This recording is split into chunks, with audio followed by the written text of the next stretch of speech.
Hey guys welcome back to Amuse Deals. അപ്പോൾ 2026 first college day ആണ്. അപ്പോൾ രാവിലെ കോളേജിൻ്റെ മെയിൻ ഗേറ്റിൻ്റെ അവിടെ ഇറങ്ങി നടക്കാനുണ്ട് കുറച്ച് ദൂരം. അങ്ങനെ നടന്ന് നമ്മുടെ കോളേജ് എത്തി. അതിന് ക്ലാസ് തുടങ്ങി. അപ്പോൾ എല്ലാവരും എത്തി, പക്ഷേ കുറേ പേര് ആബ്സെൻ്റ് ആയിരുന്നു ഇന്ന്. അപ്പോൾ അതങ്ങനെ രേഷ്മയ്ക്ക് എന്തൊരു സന്തോഷം കണ്ടിട്ട്. അപ്പോൾ ഞങ്ങൾ ട്വിന്നിങ് ആയിരുന്നു. തലേ ദിവസം പോയി ഒരേപോലെ ഡ്രസ്സൊക്കെ മേടിച്ചങ്ങനെ ഇട്ടിട്ട് വന്നു. അപ്പോൾ ലഞ്ച് ബ്രേക്ക് ആയപ്പോൾ എല്ലാവരും എൻ്റെ ബ്ലോഗ് ചെയ്തിട്ട് ഓടുകയാണ്. വേറെ വീഡിയോയിൽ മുഖം കാണുമല്ലോ. എൻ്റെ ഹെയർ കളർ കണ്ടിട്ടാണ് അവൻ പറഞ്ഞ ഫ്ലാഗ് ഒന്നും വേണ്ടത്. എന്നെ കണ്ട് അങ്ങനെ ബംഗാളിനെ പോലെ തോന്നിക്കുന്നുണ്ട് ഗൈസ്. അപ്പോൾ ഉച്ചപ്പോൾ ഇവിടെ പിള്ളേർ ഐവിക്ക് പോകാൻ വേണ്ടിയിട്ട് റെഡിയാണ്. അപ്പോൾ ഞങ്ങൾ ക്യാൻറ്റീനിൽ ഫുഡ് കഴിച്ചില്ല, നേരെ താഴെ വന്നു ഹോട്ടൽ രാജ്യപ്പോൾ ഇന്നെല്ലാം ഊണൊക്കെ കഴിച്ചിട്ടുണ്ടോ.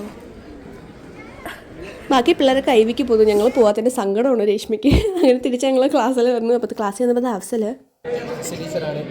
ടീച്ചർ റെഡ് കളറാണ്. ഇങ്ങനത്തെ കളറുണ്ട് ഗൈസ്. അങ്ങനെ അത് കഴിഞ്ഞ് 3 മണിക്ക് കോളേജ് ഇട്ട് നേരെ മാർവലി പോയി വൈശാഖിൻ്റെ ട്രീറ്റ് ആയിരുന്നു എഗ് പപ്സ് ആൻഡ് ചായ. And that's all for today. Bye bye.